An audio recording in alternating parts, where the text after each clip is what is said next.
This is the 50 years anniversary of the 1970s war, what has been called Yom Kippur War. It is September 2023. And this war has a lot of meaning for me, not only as I was wounded in the war, but also as its impact my view of several fronts in my own life. And I would like to share them with you and to see whether it may be applied to you as well.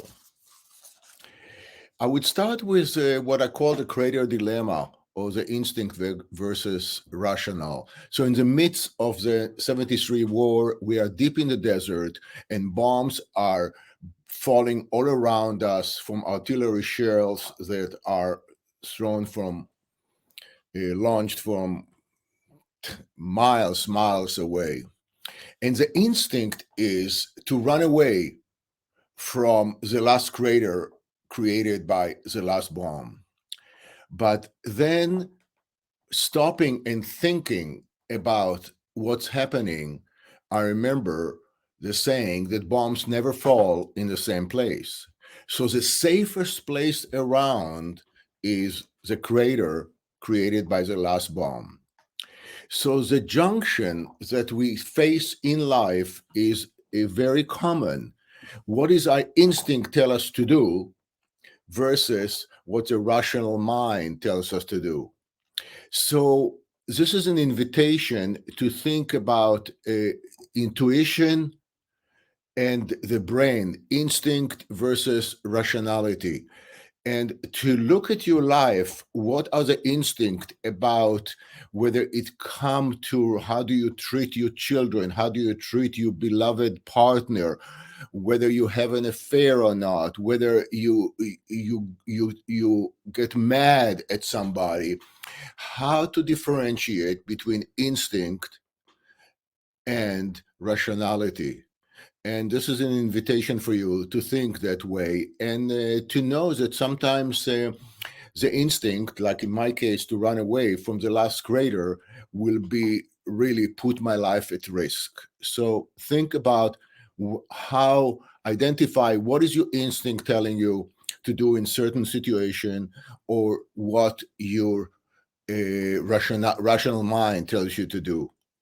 And very often, the rational mind should really dictate rather than our instinct. Okay, this is what I call the creator dilemma. There'll be four more reflections that I carried with me from the war. It was another very profound moment in the war for me. Was when we are walking the other side of the Suez Canal towards a. I was a lieutenant and a paratrooper in this special unit there, walking, marching towards Ismailia. And the bombs were following us paratrooper units as if there is a satellite in the sky, or some eye observing us from the sky. But it was 73. There was no satellites that could really track us. So as we are moving, the bomb were following us. At a certain point, we got into a place where there's a whole bunch of palm trees around us, and the bombs were just falling on us. We instinctively kind of look up at the sky, and we saw what we call in military jargon a monkey. We saw an Egyptian soldier directing the bombing of the Egyptians' artillery on himself in order to hurt us. So he was sacrificing his life. The moment, or put his life in extreme danger, the moment we identify him, needless to say, that by the time he hits the ground, he has like 50, 60 bullets in him.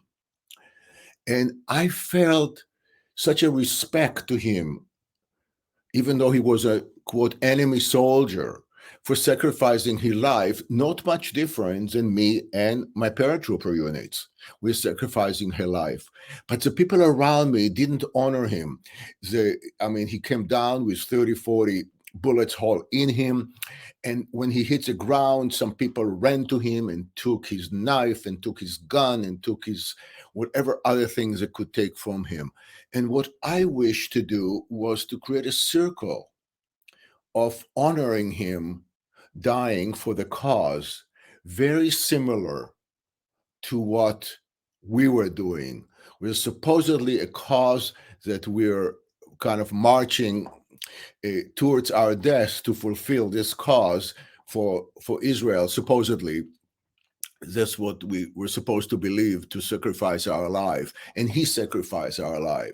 So sometimes there is an affinity with a person who is against you, or even direct the artillery on you for you to die. And I wanted to have a circle around him and to honor him for 10 seconds for being like me, being like us. And it felt very much alone because people were just so hateful rather than identifying. So look around at the people that you have the most conflict with and see what they point, what's the areas that you maybe be like them, that they can reflect your values, they can reflect your determination for justice or for honor or for doing good in the world. And I felt really strongly identify with him, even though I was happy he fell down dead, so I won't die. But it did not stop me from respecting him. So look around at the people that you have the most conflict with and see where your values meet, where your values are corresponding to each other in a interesting, opposite, but similar ways. So this will be the monkey and me reflection. Moving forward in what the lifelong experiences that I learned in the war. So we were to cross the Suez Canal on a bridge that Israeli military were building, and the bridge was bombed by artillery, by air force, but anything that Egyptians could really gather at this time of towards the end of the war. There were concerns that if we cross the Suez Canal, and in this case, not far from Ismailia, if we go north, we can go end up at the capital, at Cairo. So they have incredible, intense bombing on the bridge. So many of the hundreds of soldiers in my unit were jumped on any kind of jeeps or command cars or ran through the bridge. And many of them died as they were running across the bridge. And I knew that running is not necessarily going to save my life, even though it makes some sense that I'll spend less time on the heavily bombed bridge. So I stood in the middle of the bridge, refusing to move for a whole 2.5 minutes. And I look up in the sky. I'm sorry, kind of, but I'll admit what happened. And I did this. I just looked up in the sky and I did this and did not move for 2.5 minutes because the chance of being hurt or dead by running is not much bigger than the chance of being dead while I'm standing still on the bridge. And it happened to me a lot in my life when I got to places where, you have to run for your life.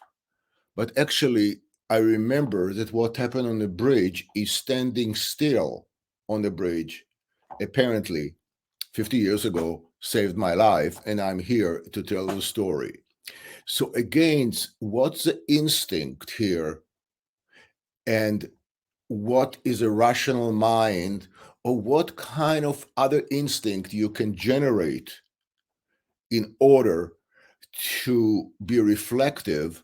And in my case, it saved my life. So again, instinct, reflection, consciousness, rational thinking, all kind of get into the thing, but not necessarily follow the instinct. And I'm here to tell the story 50 years later, after standing on a bridge for 2 minutes. Probably, I would say 50 to 80 soldiers around me died at this time around me because they were running where the bombs were taking place. Moving to the fourth kind of lesson from 50 years ago that I carry with me all the way to today. In a very odd way that you can see that kind of the way I run my life.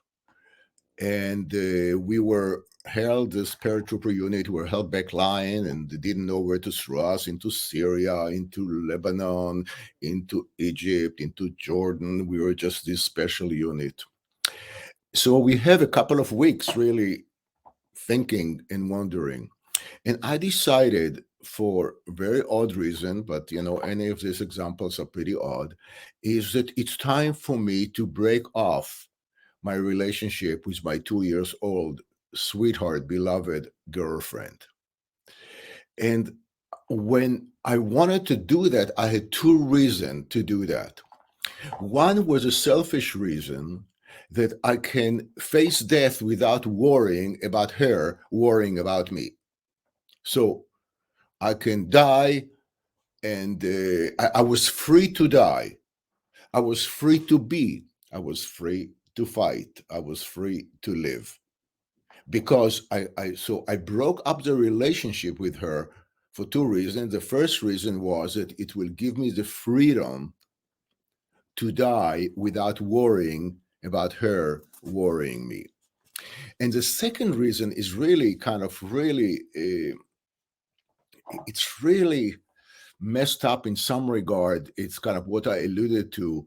Because we are not anymore boyfriend and girlfriend, it will free her not to worry about me. This is really messed up thinking, that I thought just because I cut off my relationship with her, I would do it for her not to worry about me if I die or not when I go to war, like so many wives and so many girlfriends of us paratrooper unit or any soldier who was involved in the war.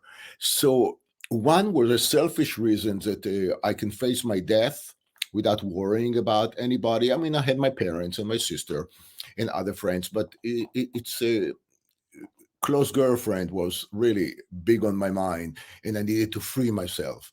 And the idiotic idea that she won't be worried about me because I broke the relationship. So it was an act of freedom to break up with her, which doesn't make much sense in some ways. And to that day, 50 years later, it makes somewhat sense about my sense of freedom. And what I want you to think about, what gives you this rational or irrational sense of freedom? And not necessarily need to agree with everybody on the planet or in rational thinking. For me, it was incredible sense of freedom. It ties to what I said before, that I could stand on the bridge for 3 minutes with the bombs all around me and just not being afraid to die.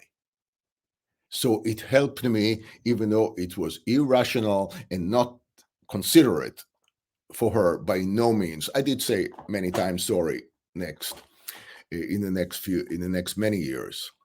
So think for yourself not only what other people may feel about what you do, but how does it make you feel? For me, it freed me to be present to my death or to anything else. Okay, so we are going to go to the last one. The last one will be my last seconds in the war, where I was heavily injured in my left foot. I lost my cuff. About a few minutes earlier, I lost my hearing too. So I cannot hear anything, and the hearing came back. the calf didn't come back, but I trained the hell out of it, and I climbed Kilimanjaro and went to the Far East to the Himalaya. But at the time, they told me that I won't be able to walk. So when the bomb hit around and clipped my calf, and I collapsed in silence because I was deaf, I told myself, you deserve it. You deserve it. I told myself, I deserve it because I joined a war that I didn't believe in. Israel could have returned the Sinai and the West Bank for 7 years after the 67 war, for 6 years, and Israel I didn't believe in the war. So when I fell down, I told myself, you shouldn't have gone to war, which makes sense because I lost my calf and I collapsed. So from after that, I developed a whole set of curriculum about metaphor of illness. So when you get into an accident and you lose your hand, what's a message about losing your arm? If your heart stopped working, how your heart was broken, what kind of broke your heart? So I talk about metaphor of illness for many years after that. I taught to try to understand the meaning of our dis-ease. We're going to have another recording on YouTube on the metaphor of illness. But here are some 5 reflection. There are many more, but this is kind of the most important ones for me to share with you about what happened 50 years ago and how it's relevant to me and to my work as a psychologist now 50 years later and throughout this half century time. I would like to thank you so much for listening. I hope it promote or kind of evoke some thoughts, some feeling, some reflection for you about your life. Thank you.